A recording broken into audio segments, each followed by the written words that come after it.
আসসালামু আলাইকুম। আশা করি সকলেই ভালো আছেন। প্রিয় চাকরি প্রত্যাশী ভাই ও বোনেরা, কাস্টম এক্সারসাইজ ও ভ্যাট কমিশনারের ঢাকা উত্তরের নিয়োগ সার্কুলার প্রকাশ করা হয়েছে। যেটা কিন্তু সরকারি নিয়োগ সার্কুলার ১১ থেকে ২০তম গ্রেডে বিভিন্ন পদেই কিন্তু এই নিয়োগ সার্কুলারটা প্রকাশ করা হয়েছে। তো আজকের এই ভিডিওর মাধ্যমে এই নিয়োগ সার্কুলার নিয়ে আপনাদেরকে বিস্তারিত আলোচনা করা হবে এবং আপনাদেরকে এই ইনফরমেশনগুলো জানিয়ে দেওয়া হবে। এখানে দেখতে পারতেছেন মোটামুটি অনেকগুলো পদের সংখ্যা রয়েছে। তো সম্পূর্ণ ভিডিওটা আপনারা না টেনে একদম শেষ পর্যন্ত দেখার চেষ্টা করবেন। তাহলে আপনি জানতে পারবেন মূলত এই সার্কুলারে কারা আবেদন করতে পারবেন, আবেদন করার প্রসেসটা সম্পর্কে।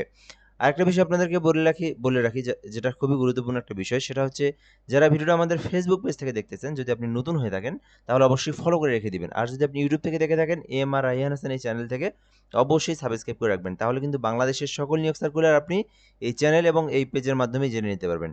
অবশ্যই আমাদের সঙ্গে যুক্ত থাকবেন।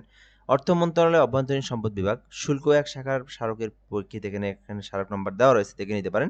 বলা হয়েছে যে কাস্টমস এক্সাইজ ও ভ্যাট কমিশনারের ঢাকা উত্তরের নিয়োগ সার্কুলার, অর্থাৎ এটা কিন্তু মূলত ঢাকা উত্তর যেটা সেই উত্তরের নিয়োগ সার্কুলার, যেখানে বলা হয়েছে ১১ থেকে ২০তম গ্রেড পর্যন্ত, অর্থাৎ এখানে যে পদ সংখ্যাগুলো রয়েছে সেখানে ১১ থেকে ২০তম গ্রেডের বিভিন্ন পদ রয়েছে।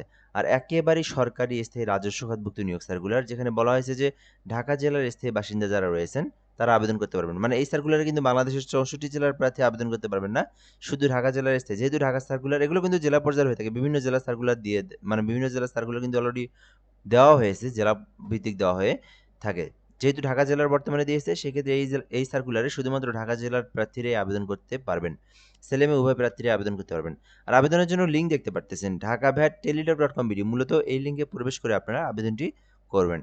সো এরপরে রয়েছে পরিসংখ্যান অনুসন্ধানক, যেখানে কিন্তু একটি পদ রয়েছে। তো এই পরিসংখ্যান অনুসন্ধানক পদে যদি কেউ আবেদন করতে চান, সেক্ষেত্রে তার শিক্ষাগত যোগ্যতা প্রয়োজন। পরিসংখ্যান সাবজেক্ট অথবা অর্থনীতি সাবজেক্ট অথবা গণিত সাবজেক্ট, এখানকার মধ্যে যেকোনো একটা সাবজেক্টের উপর মাস্টার্স ডিগ্রি করলে আপনি আবেদন করতে পারবেন। কম্পিউটার অপারেটর পদ রয়েছে কিন্তু একটি, যেখানে শুধুমাত্র বিজ্ঞান শাখা থেকে যারা অনার্স পাস করেছেন অথবা ডিগ্রি পাস করেছেন, কম্পিউটার সম্পর্কে বেসিক নলেজ রয়েছে, আপনারা কিন্তু কম্পিউটার অপারেটর পদে আবেদন করতে পারবেন। এছাড়াও রয়েছে ষাট লিপিকার কাম কম্পিউটার অপারেটর, যেখানে কিন্তু শুধুমাত্র অনার্স পাস অথবা শুধুমাত্র ডিগ্রি পাস করেই আবেদন করা যাবে। আর এখানে অবশ্যই ষাট লিপিকারের যে টাইপের যে স্পিড যেটা, এটা কিন্তু অবশ্যই আপনার মধ্যে জানা থাকতে হবে, কাজের কিন্তু অবশ্যই অভিজ্ঞতা থাকতে হবে। উচ্চমান সহকারী পদ রয়েছে ৬টি, চাইলে এইটাতে আবেদন করতে পারেন, যেখানে কিন্তু ৬টি পদ রয়েছে। যেখানে বলা হয়েছে যে আবেদনের জন্য শুধুমাত্র স্নাতক অথবা ডিগ্রি মানে অনার্স পাস অথবা ডিগ্রি পাস, তাহলে আবেদন করা যাবে। অবশ্যই কম্পিউটার সম্পর্কে বেসিক নলেজগুলো কিন্তু আপনার জানা থাকতে হবে। কেশিয়ার পদেও কিন্তু দুটি পদ রয়েছে। বাণিজ্য শাখা থেকে কেউ যদি অনার্স পাস করেন অথবা ডিগ্রি পাস করেন, কেশিয়ার পদে আবেদন করতে পারবেন। ৬০ মুদ্রাক্ষরী কাম কম্পিউটার অপারেটর পদ রয়েছে ৩টি, যেখানে শুধুমাত্র অনার্স পাস অথবা ডিগ্রি পাসে আবেদন করতে পারবেন। তবে অবশ্যই আপনাদেরকে কি থাকতে হবে, আপনাদেরকে কিন্তু ৬০ মুদ্রাক্ষরীকে টাইপের যে একটা স্পিড রয়েছে ওইটা কিন্তু আপনার মধ্যে জানা থাকতে হবে। ডাটা এন্ট্রি কন্ট্রোল অপারেটরও কিন্তু একটি পদ রয়েছে, এইচএসসি পাশে আবেদন করতে পারবেন।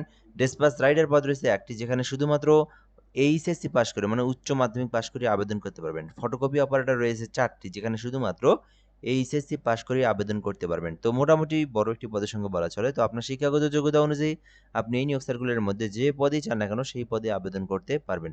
আবেদন করতে মূল বিষয়গুলো আমরা দেখব এখান থেকে। ১৮ হতে ৩২ বছর পর্যন্ত কিন্তু এই আবেদনের সুযোগ সীমা যেটা সেটা কিন্তু রয়েছে। পরবর্তী স্টেপগুলো দেখব আবেদন সংক্রান্ত যে বিষয়গুলো, কিভাবে মূলত আবেদন করবেন এবং আবেদনের সময় শেষ। যেহেতু এই আবেদনটার শেষ তারিখ ২৮ তারিখ, আর মাত্র অল্প সময় রয়েছে, এই সময়ের মধ্যে আবেদন করবেন। যেহেতু আমরা বাংলাদেশের সকল নিয়োগ সার্কুলারগুলো কিন্তু প্রথমের দিকে দিয়ে থাকি, আবার শেষের দিকেও দিয়ে থাকি। যেহেতু আবেদনের সময় কম, এর মধ্যে আপনারা আবেদন করবেন। আর আবেদনের জন্য ঢাকা-ভ্যাট-টেলিটক.com/বিডি এই লিঙ্কে প্রবেশ করে আবেদন করতে হবে। আর আবেদনের পর সরকারি ফি জমা দিতে হবে, যেখানে ১ থেকে ১ নাম্বার কর্মীকে আবেদন করলে ৳১৫০ মানে ৳১৬৮ জমা দিতে হবে, এবং ২ থেকে ৭ এর মধ্যে আবেদন করলে আপনাদেরকে অবশ্যই ৳১১২ জমা দিতে হবে। এবং আপনি যদি আ আপনি যদি আপনি যদি একদম ৮ থেকে ৯ নাম্বার কর্মীকের মধ্যে আবেদন করেন, সেক্ষেত্রে ৳৫৬ দিয়ে ফি দিতে পারবেন। এবং প্রসেসটা বলে দিচ্ছি, ঢাকা ভ্যাট ইউজার আইডি 163 পোল নাম্বার সেন্ড করবেন। পরবর্তীতে এই পিন নাম্বার দিয়ে 163 পোল নাম্বার সেন্ড করলেই পেমেন্টটা কিন্তু আপনার হয়ে যাবে।